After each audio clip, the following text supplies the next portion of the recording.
এখন বাইকের ইঞ্জিন অয়েলটা ড্রেন করছি আমরা। এখন দেখার বিষয় হচ্ছে দেখি এটার কালারটা কেমন আছে।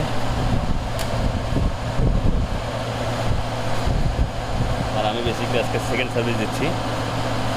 5000 কিলো হয়ে গেল আমার, 50 কিলো মনে হয় বাকি আছে। এই অবস্থায় দিচ্ছি।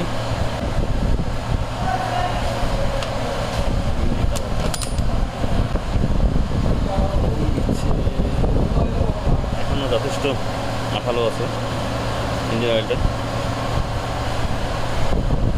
যদিও কোম্পানি থেকে বলে যে 10,000 রাইড করার জন্য, বাট শোরুম থেকে টেকনিশিয়ানরা বলে যে 6-7,000 এরকম চালানো যাবে। বাট দেখেন 4,500 কিলো চালালাম, বাট স্টিল এখনও ইঞ্জিন অয়েলটা অনেক ভালোই আছে। তো এরপর থেকে 5,000 চালানো যাবে ইজি।